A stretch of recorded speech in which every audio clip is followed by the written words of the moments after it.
Hey, so how are we doing? It's Martin Cliffe here. Just wanted to give you a quick update. I know it's only been a couple of days since the last one, but it is now Tuesday, which means it's the 24th of September. As you know, in the last video I was talking about the tropical storm Usagi that was coming. In the end, it's a bit of an anticlimax for us here. Our apartment here has 8-inch thick concrete walls. It's really sheltered, so we didn't really notice anything particularly much. We weren't caught out in the weather or anything like that, so it was all good. Nice way to survive our first tropical storm. Didn't even lose power or anything. So there we go. Now I just wanted to talk about a couple of things. I'm about to post another video as well, wishing happy birthday to Ron Minnelli, but I'll do that here as well, who is the guy in charge of RJ Music Technology, who I endorse, and I'm very privileged to be part of their company. Also, happy birthday to my father-in-law, Tysley. It's a shame we're not able to share your birthday with you this time, but we'll see you in a couple of weeks. I just wanted to talk really about something guitar playing related in a sense, but just inspiration really. Now I was watching some YouTube videos yesterday, as lots of guitar players do. YouTube is amazing for guitar players, and I got an interview with a guy. I can't even remember his name, but it was on Sweetwater Sound's Guitars and Gear series, and it was the one after Pete Thorne in the series. I think it's episode 31 or something like that. And he was an acoustic guitar player, kind of gospel and that kind of stuff. And he was talking about guitar tuning that he uses. So I tried it on my trusty Yamaha acoustic that in the short time I've had it, I've grown to really, really like. And just fell in love with his tuning. It just sounds fantastic. So I just want to talk about it. Basically, we take a standard tune guitar, and our top B string we tune down a tone to D. Then our A string we tune down a tone to G. And our bottom E string we tune down 2 tones to C. So you get, basically on the top 5 strings, a G major chord.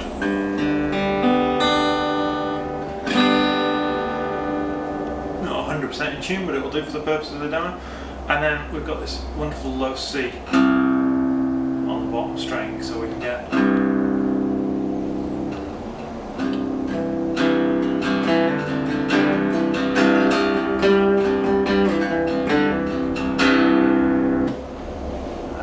it's great for chords. You have to think a little bit, particularly if, like me, you're not used to open tunings at all. I never use them on electrics, partly because of using a Floyd Rose and all that kind of stuff. So yeah, having to think a little bit on in terms of what I'm playing, although I'll get used to it. But it just enables you to play some lovely stuff. I've been really inspired just by simply changing tuning. I've been coming up with some really cool ideas for my new album, which is the next thing I want to talk about. As you'll know, the 2 Voyager Project albums were mostly my work. They weren't completely my work, and the second album had quite a bit of contribution. Rob played some acoustic guitar, I think a little bit of electric guitar got through to the final recordings as well.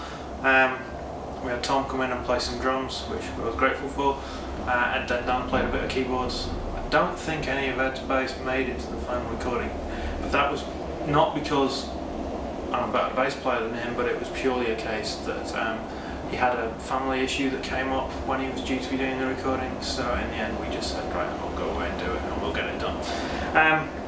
Anyway, that was just unfortunately how that worked out. So, but they were, as I say, mostly my work. But I've decided, now I'm in Hong Kong, to do something different. Voyager Project, we've closed the door on. Not necessarily locked it, but we've closed the door on it. So, I'm going to do a solo album. And unlike Hearts on Fire, which is the solo album I recorded when I was 16 on a 4-track on a weekend, it's not going to be cheesy songs. There's not going to be kind of crazy shreddy guitar solos that don't fit, and it's not going to be really badly mixed with a drum machine. I'm going to do an instrumental album. You'll have picked up from a couple of Voyager Project things recently that I did Can You Hear Me and Leaving Valhalla, which were instrumental. and it's going to be continuing on that vein. I'm going to re-record both of them because I really liked how they came out, but every time I hear them I just think, I wish I'd done this, I wish I'd done that, I wish I'd taken this left turn here. So they're going to be on it, and there's going to be a few more tracks as well. I'm going to be experimenting with some stuff. So it's going to be, it's not a guitar shred widdly widdly album, because that's not what I do, as you know. And it's not going to be a blues album per se, although obviously my playing is very blues influenced. And it's not going to be a progressive rock album per se, but again there's going to be quite a lot of that influence in there. It's going to be melodic, it's going to be tune based, it's going to be guitar based. It'll be guitar, bass and drums. There may be a bit of keyboards in there, but I don't know because I don't have a keyboard at the moment. And I don't know exactly when it will be released. Hopefully I'll get a couple of tracks out over the next few months, but it may take until this time next year before I'm actually happy and I'm going to say, yes, this is the best I can do at this time. It's time to release this and then move on to the next one. I don't know. So that's where we're at with my new album. I'm going to be documenting it along the way on YouTube with regular updates, as you would expect from me. Particularly these days, because if we don't document on YouTube, particularly if we live on the far side of the world from everything that happens, then you just don't get known. So yeah, the other things I wanted to say, just before I go, first of all, I've just passed 150 subscribers, so thank you so much for everyone who's subscribed, everyone who's liked my videos. I would love to hear more, I would love to get comments. In the comments below on YouTube, check them out. I'm on Instagram now, posting mostly pictures of guitars, maybe food stuff as well. Again, it's just Martin Cliffe, same as my Facebook, same as my Twitter. My blog is at avikinginhongkong.tumblr.com. Again, that'll be linked below. But I just wanted to, thank you everyone who's come along so far. And put in a request. I'm going to post a separate video about this anyway, but what I want is some questions asked to me so that I can answer the sort of things you're interested in. Maybe you want to know who influenced me as a player, why I suck when I have a video camera in front of me. I don't have an answer for that, but I'm actually a much better player when I'm not sat in front of a camera. It's really annoying, and I don't have a solution for that yet. So if you've got any solutions for that, any ideas for that, post them below too.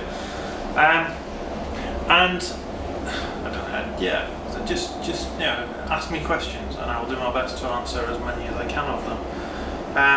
Either, as I say, on YouTube, send me a message, or on Facebook or wherever.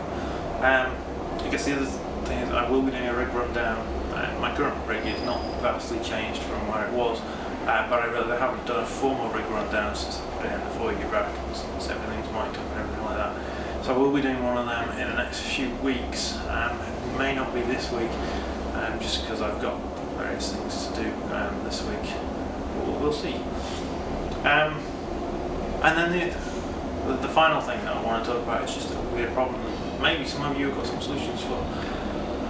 Before I went on holiday, so that was about middle of July, I could fingerpick reasonably well. I was fairly good at using my thumb. And then I went on holiday and didn't play the guitar for 2 weeks because I was on a cruise ship and took a lot of photos, so whether that contributed or not, I don't know.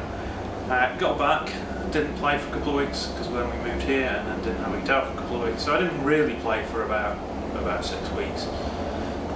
And then I found myself, I'm just really struggling to be able to play with my thumb and get the independent movement that I used to be able to get.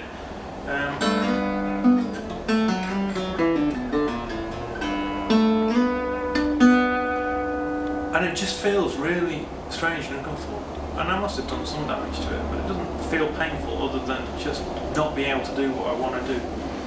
So it's one of the great mysteries. So that's why everything that I'm doing at the moment, you'll notice if you've watched any of my videos recently, is with a pick, which I've always done a lot with a pick, but I've always prided myself on being a reasonably decent fingerstyle player as well.